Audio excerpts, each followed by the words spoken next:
पुराना मोहि माथा, आय सुमांगी करें पुर काजा, ये देवत्व है। तो अपने यहाँ दो हैं, कौन? दिति और अदिति, ये कश्यप की भार्या है।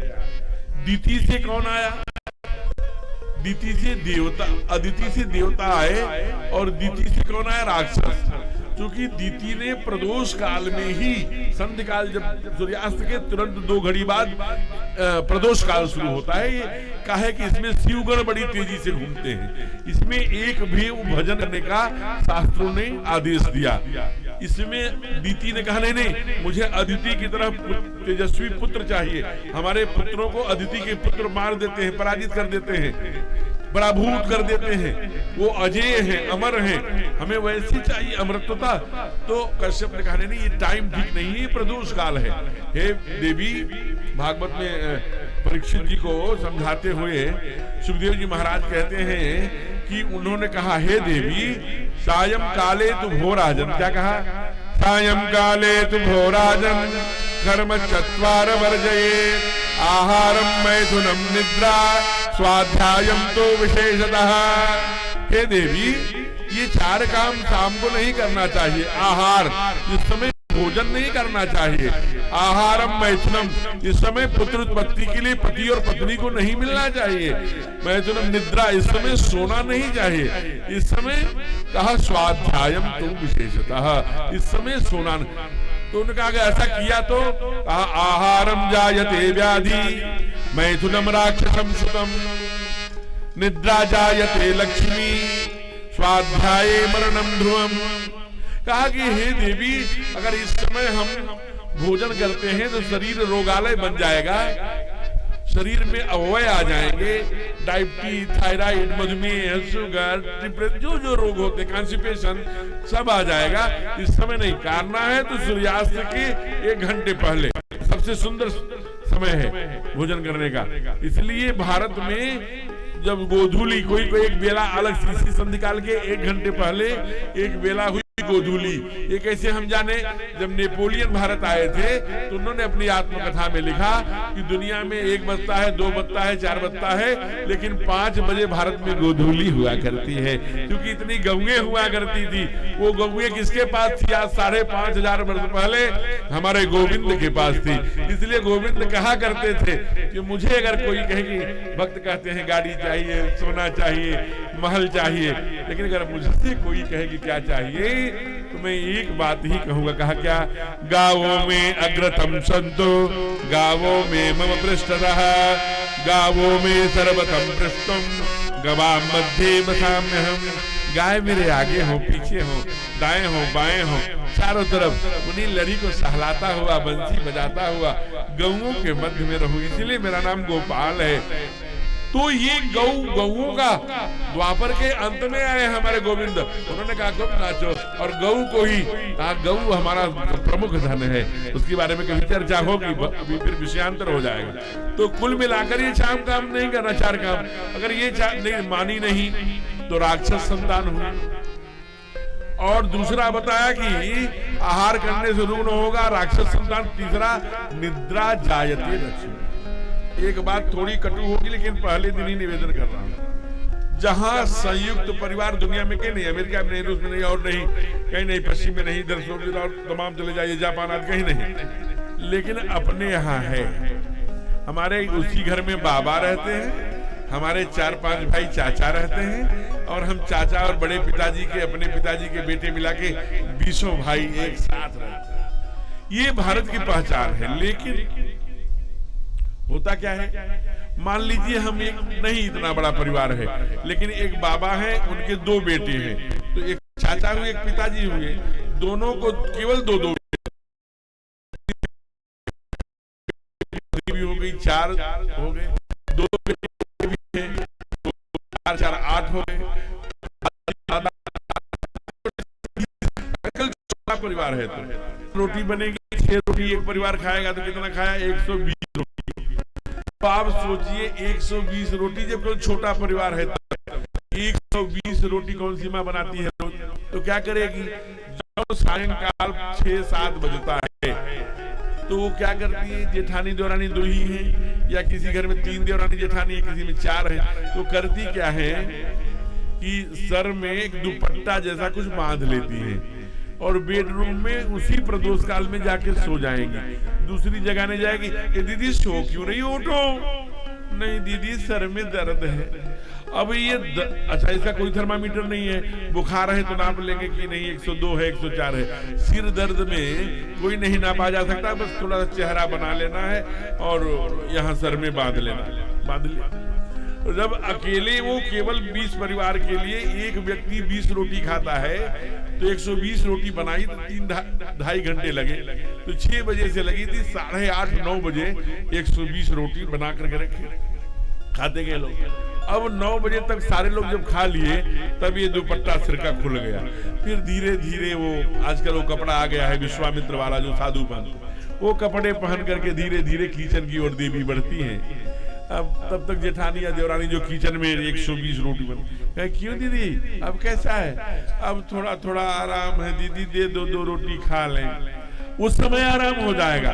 इसलिए केवल रोटी बनाने के चक्कर में अगर हम बेडरूम में सोने का काम कर रहे हैं तो शास्त्र कहता है निद्रा जायते लक्ष्मी, उस घर से साक्षात कुबेर की संपदा हो महाराज, लक्ष्मी घर छोड़कर भाग जाएंगे, ध्यान रखना। और चौथा कहा स्वाध्याय, इसलिए क्या करना, इस समय केवल भगवान का भजन, केवल भगवान का लीला चरित्र। इसलिए हमारे ठाकुर ने जानबूझ करके बरसात करके इसे प्रदोष काल में प्रारंभ कराया। आइए भूमिका के विषय में न रहते हुए मैं कुछ अपने समिति के लोगों का नाम पढ़ के फिर सुंदर कथा में प्रवेश करते हैं। अपने यहाँ श्रीमान रविंद्र जी भाई साहब जो हमने पहले ही चर्चा किया, ये दोनों बहन जी श्रीमती शशिबाला जी, दोनों एक बार खड़े हो जाइए अपने स्थान पर। ये दोनों लोगों के लिए जोरदार ताली करिए। आज मैं यहाँ आया तो इन दोनों लोगों की प्रेरणा से मैं प्रणाम करता हूँ व्यासपीठ से। उसके बाद श्रीमान सुनील उपाध्याय जी, संजय सिंह बबलू जी, स्नेहलता सिंह जी, रविंद्र त्रिपाठी जी को मैंने बताया ही, धर्मपत्नी उनकी श्रीमती शशि बालाजी, रमेश अग्रहरी जी ये जिला उपाध्यक्ष है अपने व्यापार मंडल के, श्रीमान राकेश अग्रहरी जी जो जिले के कोषाध्यक्ष हैं और मेरा काम केवल कोषाध्यक्ष से है, तो डॉक्टर सतानंद त्रिपाठी जी, शीतला गोसाई जी, श्रीमान संजय गुप्ता जी, श्रीमान राजेश मिश्र जी, श्रीमान झरिया तिवारी जी, श्रीमान विनोद सिंह जी, श्रीमान अवधेश सिंह जी और श्रीमान अवध महाराज नारायण तिवारी जी, श्रीमान राम आशीष जी विश्वकर्मा जी, श्रीमान कृष्णा सिंह जी, श्रीमान अरविंद तिवारी जी, श्रीमान दीपक जी और आदरणीय धीरज उपाध्याय जी और रणुजीत शुक्ला जी और आदरणीय विनोद दुबे जी। ऐसे बहुत से नाम रोज जुड़ते जाएंगे और आपके नाम, ये सहयोगी कार्यकर्ता हैं जिनके नाम पढ़े गए हैं। आप सभी से आग्रह है कि हम नाम के लिए थोड़ी कथा कराते हैं, हम तो परमात्मा की भक्ति के लिए। इसलिए आइए पुनः ऐसे पावन पवित्र स्थान पर भगवान की कथा प्रारंभ होने जा रही है। आज तृतीया है, तीर्थराज धोपाप गोमती नदी के किनारे हम लोग बैठे हैं। भगवान के शिवगण चारों तरफ भ्रमण कर रहे हैं। हमारे ठाकुर के पाप को, अघ को भी निर्मलता प्रदान कर उनको राम कहने जाएगा, पार भव से जाएगा, पार भव से जाएगा।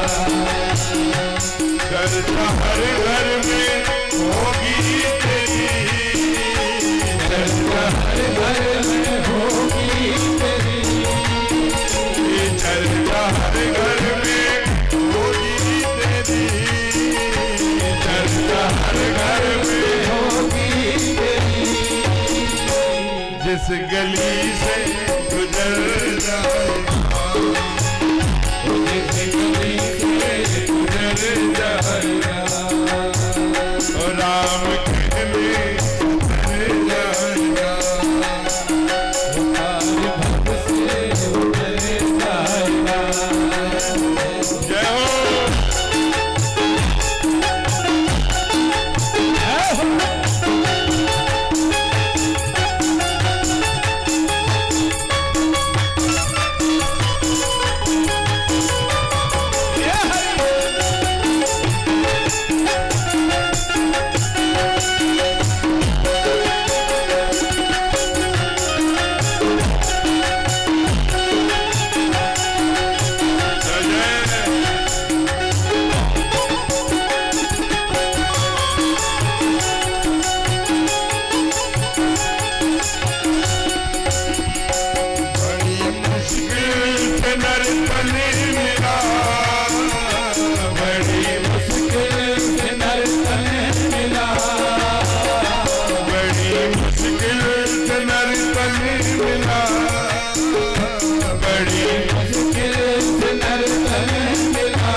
राम कहने से तर जाएगा, कृष्ण कहने से तर जाएगा, पार भव से तर जाएगा।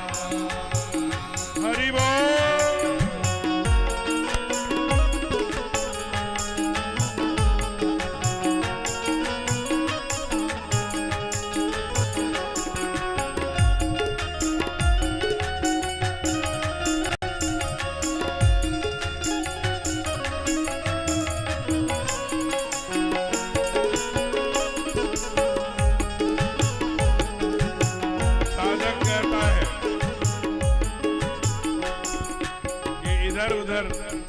देखने से कुछ नहीं होगा, तो क्या करे सरकार?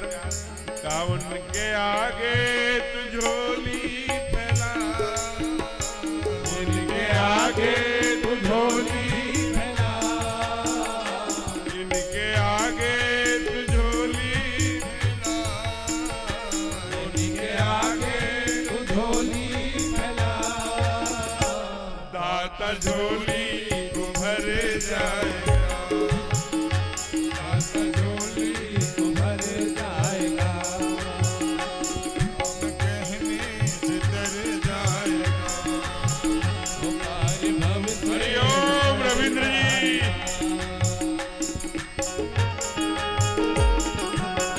जय जय।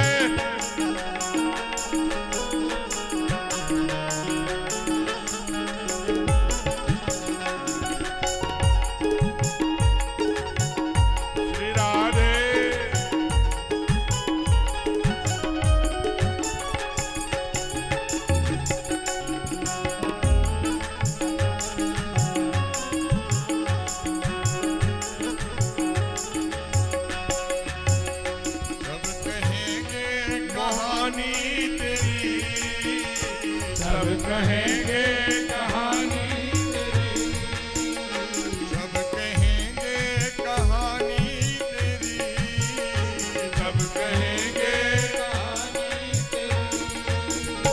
काम ऐसा जो कर जाएगा, काम ऐसा जो कर जाएगा, राम कहने से तर जाएगा, पार भव से सबकी वाणी से।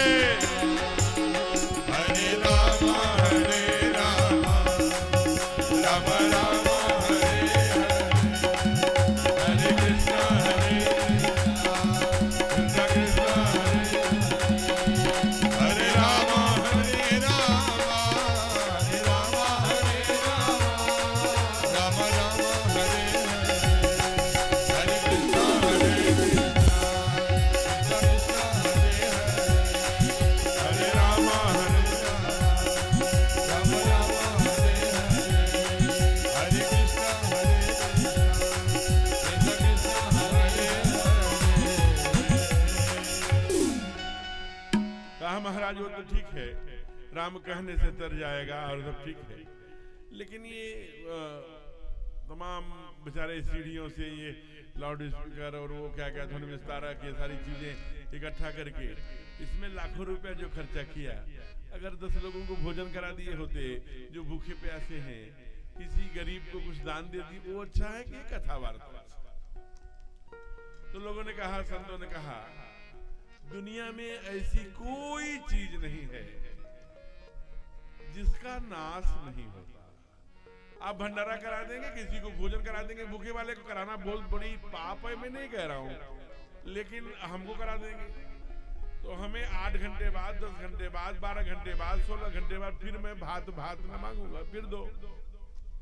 लेकिन कहा महाराज कथा अगर हो गई, परमात्मा के हमारे ठाकुर के लीला चरित्र का एक भी कण आपके कानों में चला गया तो ये जीवन 2 बार नहीं मिलेगा, बड़े मुश्किल से नर्तन मिला।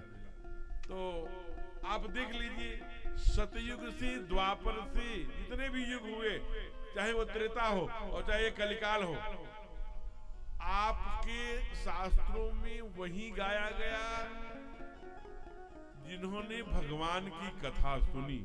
अरे ये बड़ा अटपटा महाराज, वो कैसी बात कर रहे हैं?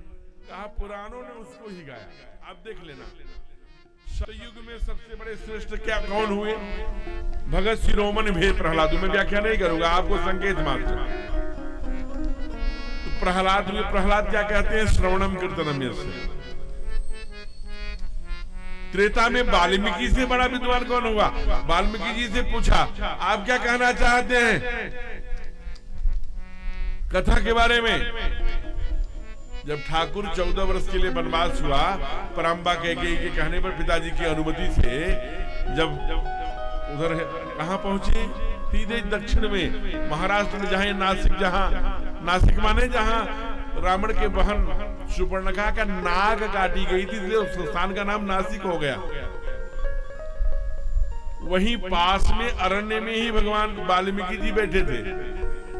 भरद्वाज का आश्रम पार किया, यही केवट का, जहां आप जाते हैं, कभी गए होंगे, सिंगवेरपुर। उसके बाद फिर वाल्मीकि आश्रम पर गए। अब वाल्मीकि जी से पूछा कि हमको ये बताइए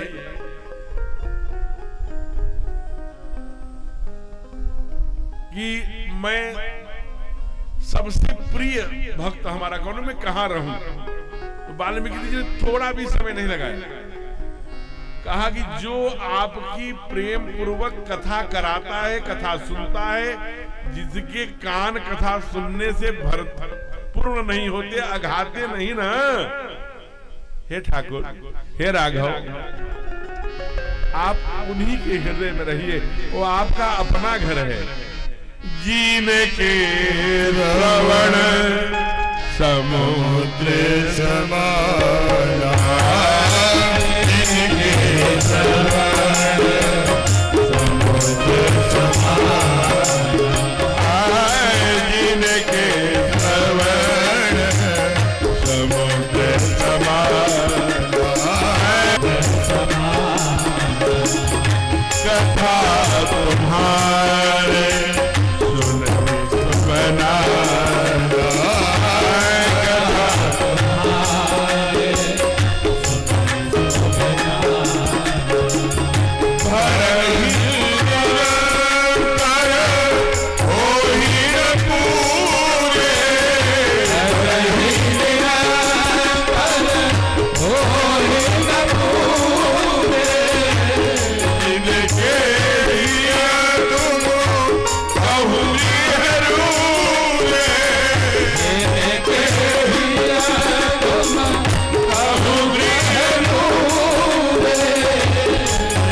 समुद्र समाना।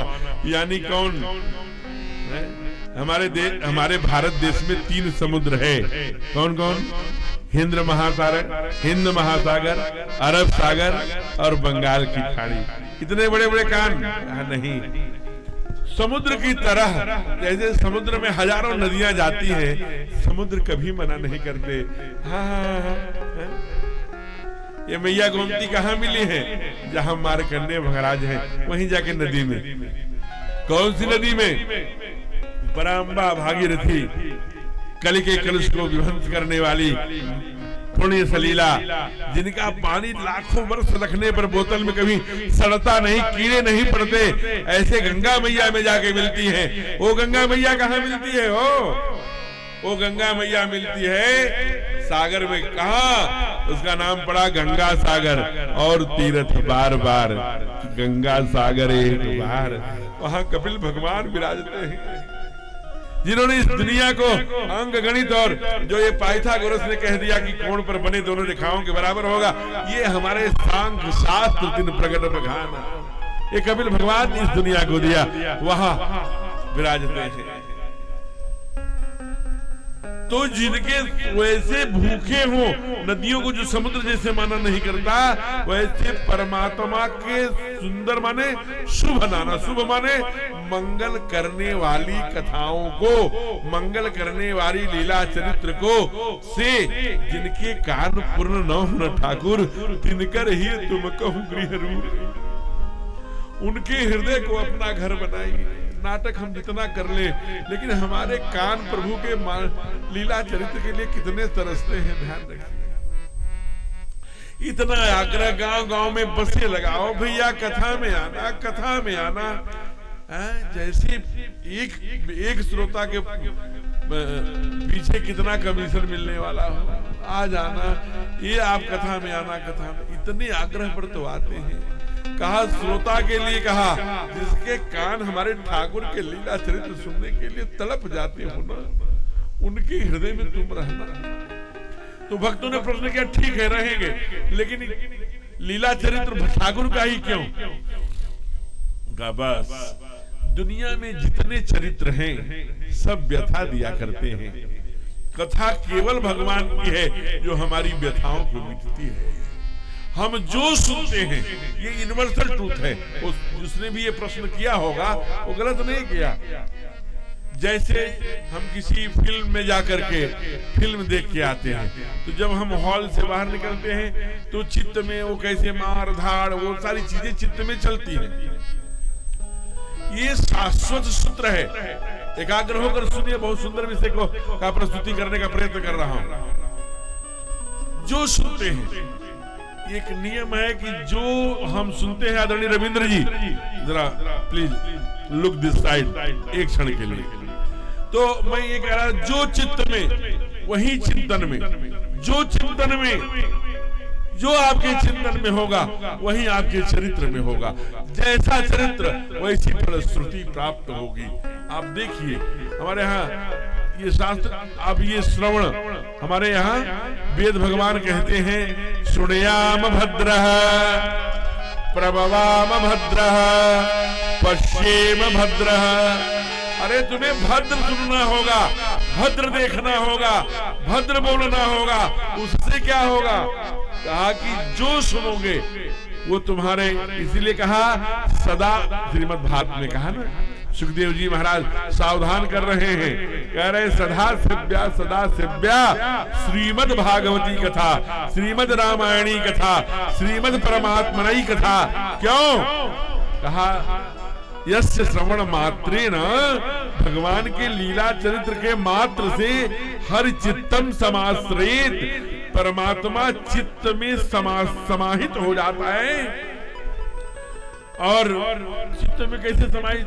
इस दुनिया, ये विज्ञान का ये सूत्र है, शास्त्र का ये सूत्र है, जीवन का ये सूत्र है। आप भी जो चित्त में होगा, चाहे आंख के द्वारा, चाहे कान के द्वारा, जो वाणी, ये चित्त में आएगा। जो चित्त में आएगा वही चिंतन में आएगा। जो चिंतन में आएगा उसी का चित्र बना करेगा, और जिसका चित्र बना करेगा वैसा चरित्र हुआ करता है। और जैसा चरित्र हुआ करता है वैसा फलश्रुति मिला करती है।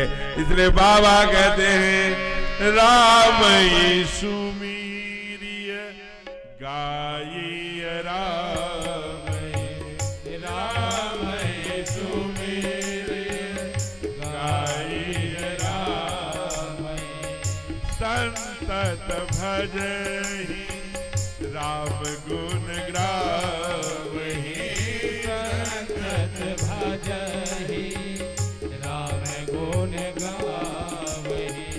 यही कलिकाल साधन दूजा, यही कलिकाल साधन दूजा, ज्ञान जग जप तप व्रत पूजा, ज्ञान जग तप व्रत पूजा, राम सुमीर गावहि राम, राम सुमीर गावहि राम।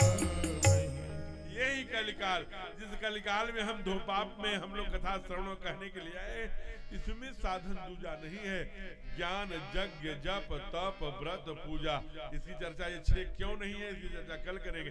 आज इतना जो भी करें क्या, आप केवल परमात्मा का लीला चरित्र जो सुनोगे वही चित्त में। अगर राम जैसा चरित्र चाहते हो, अपना बेटा, अपनी पत्नी, अपना भाई सीता जैसा, अपना भाई लक्ष्मण जैसा, मैंने अपने घर में इसलिए रामायण हमें जीना सिखाती है।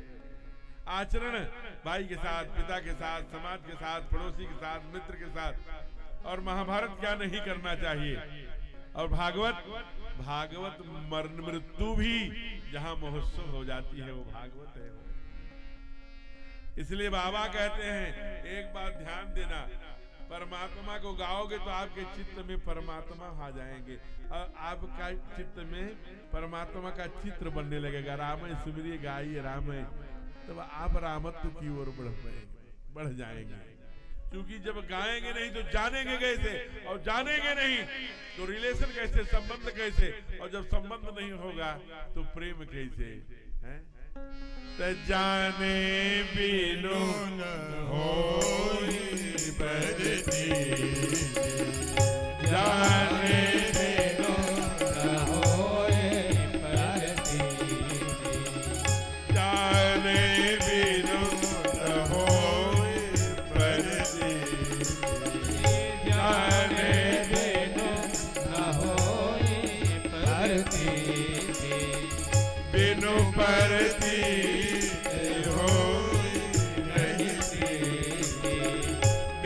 परती होई नहीं प्रीति, सोई जाने जेहि देहु जनाई, सोई जाने जेहि देहु जनाई, जानत तुम्हारी तुम होई आई, जानत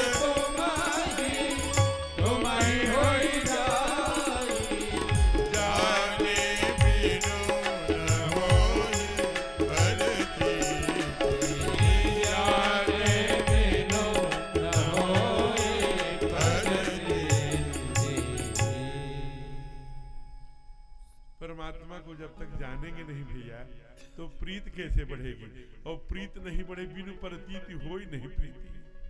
और जब जान जाएंगे ना तो अन्य में मन नहीं लगेगा, तो ही जान लेना कि जान गए। तो अन्य कामों में, अन्य संबंधों में हम गाते तो हैं तुमेव माता च पिता त्वमेव, त्वमेव बंधु च सखा त्वमेव, मानते किसनी बारे। एक इंग्लिश विचारक ने कहा emotions the byproduct the relation. भावना के आधार पर ही हम माँ का हाथ पकड़ते हैं, वो अनुभूति, पत्नी बहन, वो संबंधों के आधार पर स्पंदन, भावनाएं जागती हैं। माँ के लिए बिटिया, वो देश है बिटिया के लिए, पत्नी के लिए, बेटे के लिए, भाई के लिए। इसलिए भावना के आधार पर हम रिलेशन निर्माण, जिस दिन भावना से हम ठाकुर से जुड़ जाएंगे। आइए, आज बहुत अच्छे संत हुए जिन्होंने मोहन मोहिनी नाम की बुक लिखी ब्रज में, बड़ा सिद्धियाई बिंदु जी महाराज, उनके ये पद हैं। आइए, आज तृतीया है, अक्षय भले से न हो, लेकिन यहाँ किया गया पुण्य अक्षय है, जो दुनिया के पाप धोने वाले का पाप धोता हो। मैं तो यही सोच करके मेरा हृदय आर्द्र हो जाता हो कि ठाकुर भी हमारे बंधन में इतने बंधे कि गुरुजनों के केवल जीवन भर परीक्षा देते रहे। कभी पत्नी विदा करके रोते रहे, कभी धर्म के लिए उसी राम सेतु के लिए बुलाया था रावण को, उसने ही राम सेतु में इसका प्रमाण है हमारे पास कि उन्होंने पूजन करवाया और उनको ही वध किया। तो ऐसे आप जानते हैं, जय विजय द्वारपाल हर के प्रिय दो, जय विजय जान सबको, विप्र श्राप से दोनों भाई, तामस असुर दे जन पाई। परमात्मा तो ठाकुर की बड़ी कृपा है, वो तो है अपने धाम ऐसे प्रभु हैं कि जो राक्षसों को भी मरने पर अपना धाम प्रदान करते हैं। लेकिन कितनी आज यहाँ तो ऐसे तीर्थराज धोपाप में एक बार बैठे, मन थोड़ा बुद्धि लग, हम इसके मैं नहीं कह सकता कि ये त्रेता का मंदिर होगा, लेकिन लगभग 400-500 वर्ष पुराना है। मैं यहाँ लोगों से पूछा, जो बुजुर्ग लोग हैं, हमने कहा इस मंदिर को बनते हुए किसने देखा? एक भी व्यक्ति नहीं मिला। हमारे अच्छा आपके बाबा बताते थे, हमारे बाबा भी यही बताते थे कि मंदिर था। माने बाबा के बाबा जो भी अभी तक मिला यहाँ आसपास, मैं चुपके पूछता रहता हूँ, जानता रहता, सुनता रहता हूँ, तो ये कोई नहीं बताया कि मेरे बाबा ने ये बताया कि मेरे कार्यकाल में ये मंदिर बना। इसलिए इसकी उम्र लगभग 400 से 500 वर्ष होनी चाहिए। जो कलाकृति, जो मिट्टी, जो चूना, क्योंकि 1000 वर्ष पहले चूना और सुर्खी लगा करके सीमेंट नहीं था, तो उस कार्यकाल का ये मंदिर है।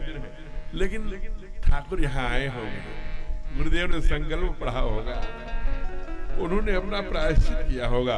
तो आइए उन्हीं का विग्रह सरकार का बनाकर, लंबी लंबी भुजाएं हैं घुटने के नीचे तक। धनुष बाण बचपन से लेते हैं, इसलिए डोरी की कंधों पर चिन्ह पड़ा है, वीर का ही निशानी है। आजान भुजतर चामधर संग्राम जित कर दूषणम, घुटने के नीचे तक बाहें हैं, इसे आजान बाहु कहते हैं।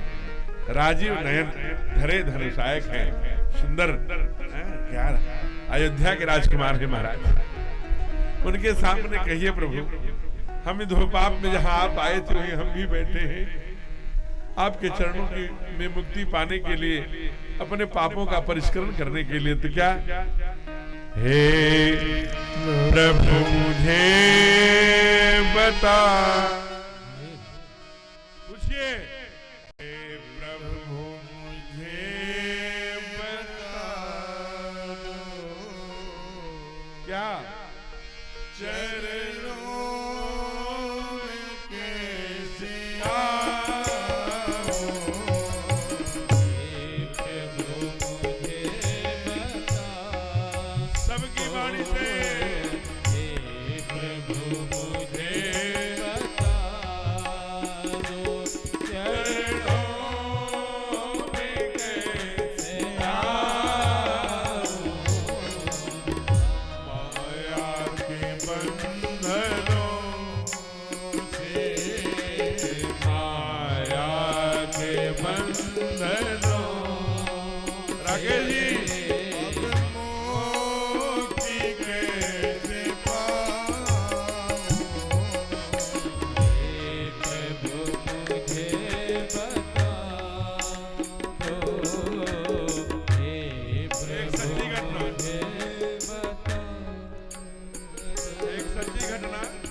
पर खोज लेना। Doctor S K. बजाज, उन्होंने एक घंटे में 9,500 बार ताली बजाई, बिना ऑपरेशन के मोतियाबिंद ठीक कर लिया। 1 मिनट में कितना होगा? अगर 1 घंटे में 9,500 बार, तो 1 घंटे में 156 बार। कैलकुलेशन से बाद में जोड़ लीजिएगा। अब उन्होंने बिना ऑपरेशन के मोतियाबिंद ठीक कर लिया। बड़े बड़े शहरों में चले जाए, गोवा, दिल्ली, बॉम्बे, बड़े बड़े कलकत्ता, दिल्ली, ऐसे बड़े बड़े रामदेव जी वगैरह के माध्यम से लाइव सेंटर, लाफिंग सेंटर, हंसने का सेंटर और ताली बजाने का 25-25 हजार महीना फीस है। अरे आप समझिए, ऐसे बजाएंगे, ऐसे डॉक्टर इनके स्थाना 3 ब्लॉकेज खोल लिया हार्ट के, ताली बजाकर।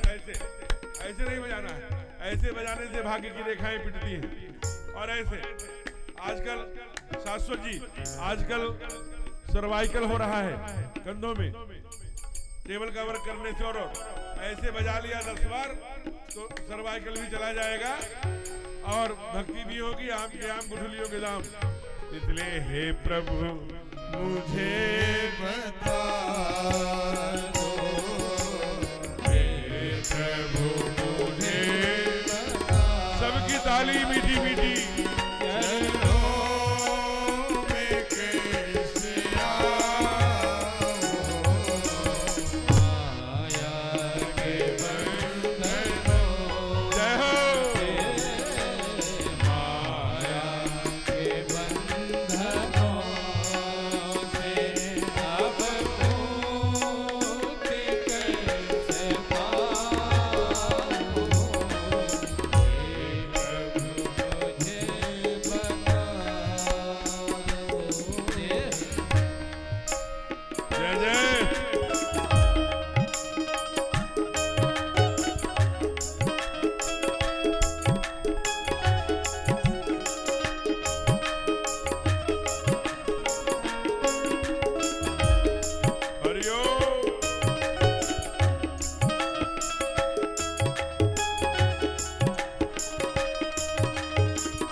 रविंद्र जी, बहुत सुंदर।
परमात्मा की कथा जो दुनिया का पाप धोने आया और वह अपने पाप का प्रायश्चित करने जिस भूमि पर आया उस भूमि का नाम धो पाप तीर्थ है। यहाँ कथा गाई जा रही है। आज केवल उद्घाटन सत्र था, सभी को बहुत दूर दूर तक जाना है। 3 बजे से आके बैठे हैं और अभी आदरणीय रविंद्र जी भाई साहब का संकेत आया है मेरे कानों में कि सभी को यहाँ से किसी को सुल्तानपुर, किसी को प्रतापगढ़ और दूर दूर लखनऊ तक जाना है, तो सबकी यात्रा मंगलमय हो। आज कथा यहाँ केवल थोड़ा सा तीर्थ का महात्म्य घंटा आधे घंटे का विषय मैंने लिया है। कल थोड़ी राम नाम की महिमा, थोड़ा मंगलाचरण का विषय, और कल मैं चाहता हूं कि इन 7 दिनों में ही, अब कल से केवल 6 दिन बचे, कम से कम 3 घंटे आप कथा सुनिए, तब कुछ सिलेबस पूरा होगा, कुछ कथा के तक हम लोग डूब पाएंगे।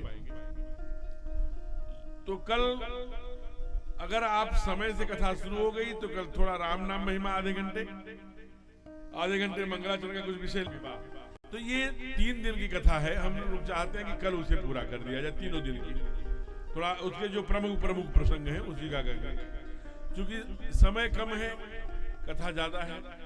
अब एक प्रश्न मैं और कर रहा हूं, जैसे अभी 8:40-35 हुए हैं, 4, 5, 6, 7 बजे तक आरती होकर जा सकेंगे। तो 4 से 7 तक जो सहमत हो, जरा हाथ खड़ा करना। 4 से 7 100% लोग 4 से 7 सहमत हैं, लेकिन मैं ये देखूंगा कि कल कितने लोग 4 बजे आते हैं। ठीक है, समय से आइए। हमें क्या, हम तो दिन भर कथा गाने के लिए यहाँ, मेरे पास दूसरा कोई काम नहीं है। घर पे रहता, आश्रम में रहता तो मैं कोई कुछ और करता है, कि यहाँ तो आप ही जब कथा गवाओगे, नहीं भात खाना है, सोना है। तो इसलिए आप जितना आप जब कहेंगे, हम 4:30 बजे, हम 3:30 बजे हमारी संगीत टीम आके यहाँ खड़ी हो जाएगी, बढ़िया सुंदर भजन गाना शुरू करेगी। 4:10, 4:15 तक मैं आऊंगा, ठीक 7 बजे आरती होके अपने घर जाते हैं। बहन जी, आप भी सहमत हैं? आप भी सहमत हैं?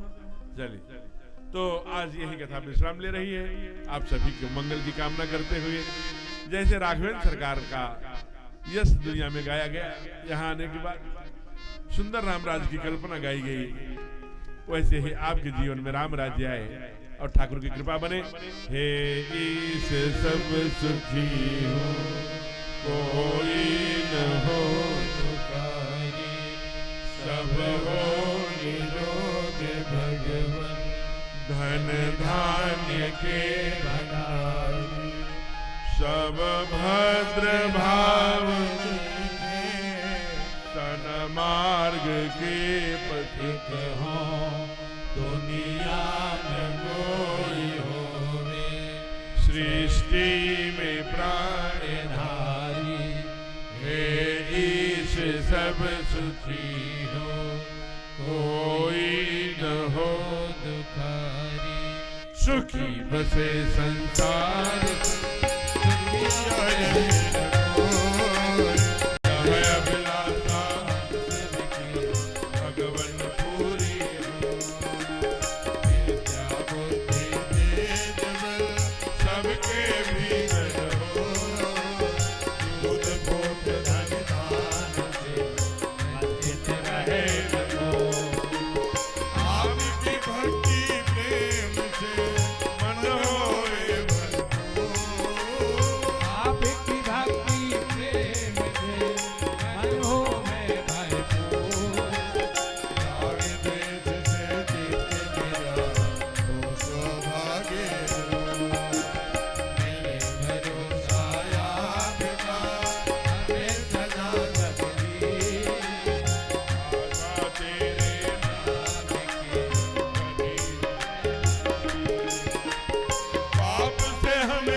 संकट हरन मंगल मूर्ति रूप राम लखन सीता सहित हृदय बसो सुरभूप बार बार बर मांगो हर्ष देहु श्री रंग पद सरोज पायनी भगत जना सत्संग श्यावर राम चंद्र की जय। मेरी ओर से 3 सूचनाएं हैं। एक तो 56 भोग प्रसाद आया हुआ, तमाम केले तमाम लड्डू सभी लोग प्रसाद लेके जाएंगे। दूसरा, माताएं अपने आभूषणों का ध्यान स्वयं रखेंगी कथा में आते समय। तीसरा, ये तीर्थराज धोपाप है, इसलिए कोई पैर नहीं छुएगा। राम राम प्रणाम राधे राधे श्री कृष्णा। मैं सोचा ऐसा कि ऐसा करूं, ये यहाँ पर थोड़ा तप करने का मन कर रहा है। तो हमारी दिनचर्या प्रातःकाल 4 बजे से चल करके 9 बजे पूर्ण होती है। ये हमारी व्यक्तिगत अपनी साधना उपासना आयाम व्यायाम थोड़ा बहुत इधर उधर नाटक ये चलता है। 9 से 11 ये सामने जो पूज्य महाराज जी यहाँ के महंत हैं, महाराज जी के आवास में मुझे शरण मिला है। उन्होंने अपने ही आवास में, कितने बड़े दयालु हैं कि उपाध्याय जी, उन्होंने कहा महाराज जी मैं ही अपना कक्ष छोड़ करके अलग हो जाता हूँ। वो बेचारे वहां से चरण में आप रहते थे, भगवान का तप करते थे, उसी भवन में हमको रख दिया। ऐसे महंत जी के लिए जोरदार ताली से अभिनंदन करिए। तो उसी महाराज जी के कमरे में 9 से 11 हम मिलेंगे। अन्य समय में कोई हमसे मिलने आया तो हमारे जो सचिव वगैरह हैं तलवार लेके रहते हैं, मारेंगे, ऐसा नहीं है। मिलेंगे, लेकिन मुझे अच्छा नहीं लगता। शेष दिनों में आप आएंगे तो मिलेंगे, क्योंकि आप दूर से आ रहे हैं। किसी भी समय हम सो रहे हो 12 बजे भी आएंगे तो भी मिलेंगे। संत का यही काम है, मिलना। लेकिन मुझे अच्छा नहीं लगता।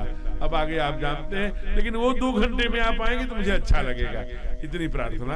अब आगे भाव से अपने स्थान पे खड़े हो जाइए, राज की आरती गाइए, प्रसाद लेके जाइए, कल समय से आइए। हरे ओम चंद्रमा सूर्यादगिक्षो सूर्यो वजायत श्रोत्राभ्यायुष प्राणिष मुखाग्निर्जायत।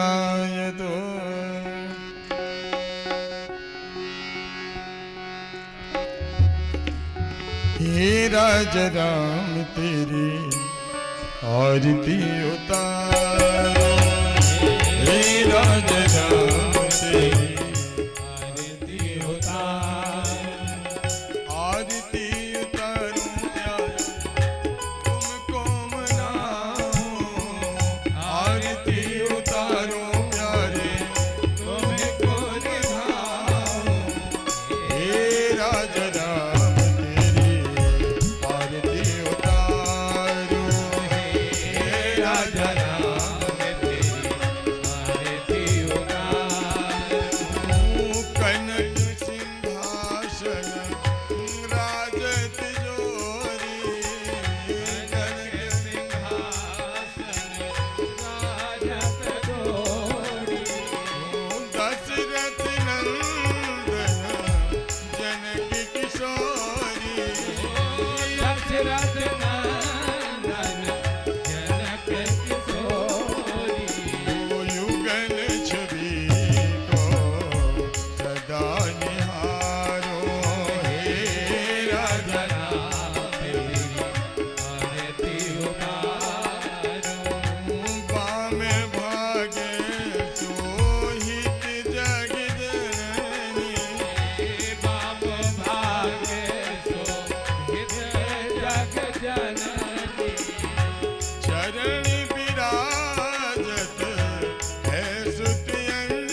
राजा राम तेरी आरती उतारो, हे राजा राम तेरी आरती उतारो, आरती उतारो प्यारे तुझे को रिझाऊं, आरती उतारो प्यारे तुझे को रिझाऊं, हे राजा राम तेरी आरती उतारो, हे राजा राम तेरी आरती उतारो, कर्पूर गौरव करुणावतारम संसार सारम भुजगेन्द्रहार सदा बसंत मेरे अरविंद अवं भवानी त्वमेव माता सविता त्वमेव त्वमेव बन्धो जगता त्वमेव, त्वमेव विद्या द्रविणं त्वमेव, त्वमेव सर्वं मम देवदेव,